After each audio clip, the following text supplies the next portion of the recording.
Hi, welcome to Sparks, Nevada, site of the Tesla Gigafactory and our Tesla semi-truck factory as well. Why build a semi-truck?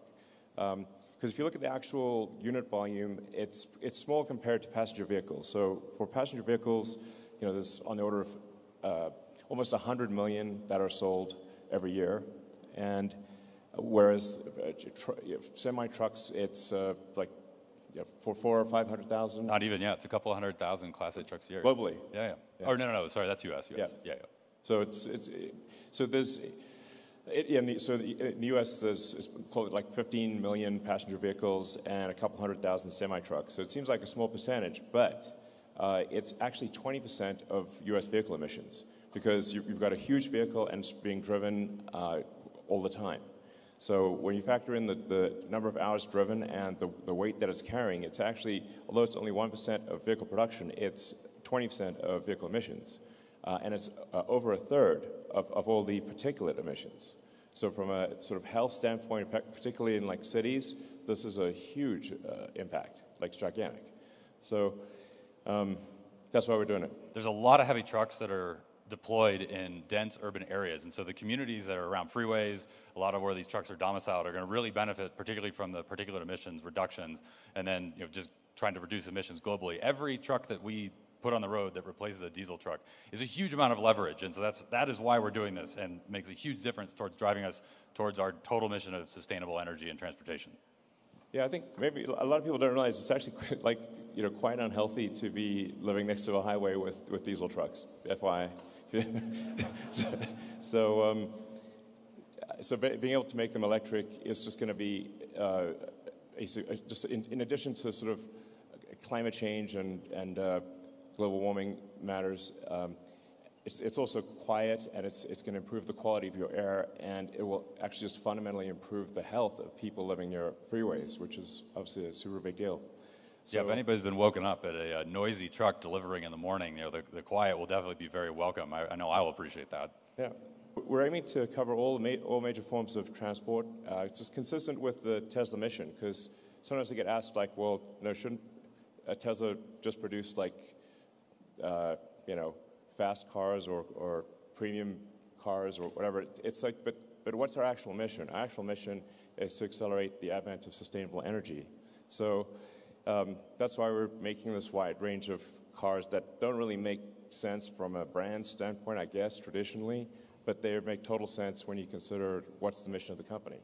The mission of the company is to accelerate sustainable energy, and so it's super consistent with that goal. And really a crucial piece of the puzzle, and that's why we're doing it.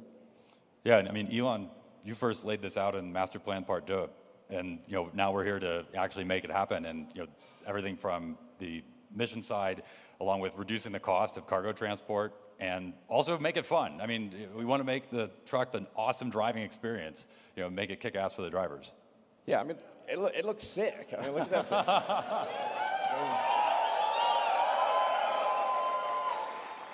I mean, you want to drive that. I mean, that thing looks like it came from the future. It drives like it's like driving a Tesla, literally. It's fun. It looks awesome, and there's actually a big shortage of drivers. And so, if you're a truck driver and you want the most badass rig on the road, this is it. That's it. It's a beast. At Tesla, we don't make slow cars. We don't make this. So this thing has crazy power relative to a diesel truck. Actually, especially if you're not towing anything, you could zip around like it looks crazy. Basically, it looks like an elephant moving like a cheetah. It doesn't look right, frankly. But this is not sluggish in the least. It's fast. It's fast to accelerate. It's fast to brake. It's really a step change improvement in what it's like to drive a semi-truck. Yeah, when we've got three times the power. 3 times the power than any diesel truck on the road right now. So you got all the work, all the power you need to get the job done. But the other reason that it's a beast is because it's also efficient. And you can go 500 miles on a single charge on one of these things. So it's the mix of those two that this is why this is a game changer. And what's awesome is both of those are enabled by our new 1,000-volt powertrain, which is the first vehicle that we're doing with that. We're using our existing drive units, power electronics, infotainment, our super efficient heat pump, HVAC system, and state-of-the-art inverters. So we're able to leverage the existing powertrain and elements that are already made at volume in order to achieve extreme efficiency of cost and capability. So. Yeah, and it also means we get to leverage all the reliability that the active car fleet is doing. So we're accumulating all these miles, getting a ton of demonstrated learnings into the field, and we're going to go and put all these trucks into the world and get a lot of learnings as well, but we're coming off of a great launching pad with everything that's done in the rest of our products already. And it's also enabled because Tesla's got this full vertical integration on the software and the hardware side. So the teams that are working together to put all that together into one package, this is a huge win, for all of our products, but particularly Semi. Lots of hardcore testing. So, I mean, one of the things about a commercial truck is that the reliability has to be extremely high.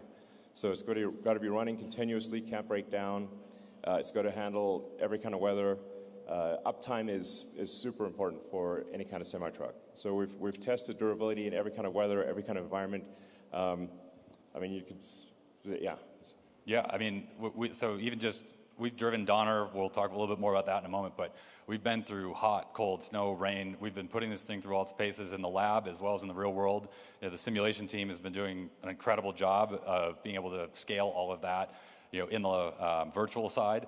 And the other thing is that we're going to take these and we're going to put our money where our mouth is. And we're going to put these on into our own fleet, into our own supply chain, and we're going to use this to transport goods between our factories and our suppliers, because we believe in it, not just from a mission perspective and a cost perspective, but because we want to close that feedback loop. We got to get that learning as fast as we can.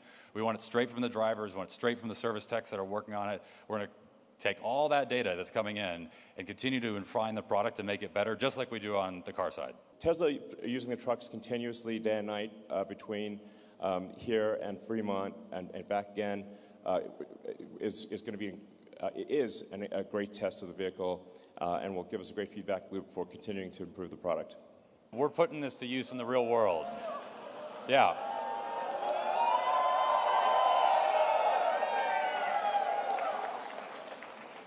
So that truck's clocking in at 82. That's weighing 82,000 pounds. And when you see that pass shot again, you'll notice that speedometer is climbing. We're going 6% and accelerating up that grade. This is where it comes in. Yeah, it's like driving a normal car, not like driving a truck. It's just that you're moving 82,000 pounds. Yeah. Yeah. So any highway grade you come across, you can tackle at speed. Yeah. There's no compromise. No slowdown. Nope.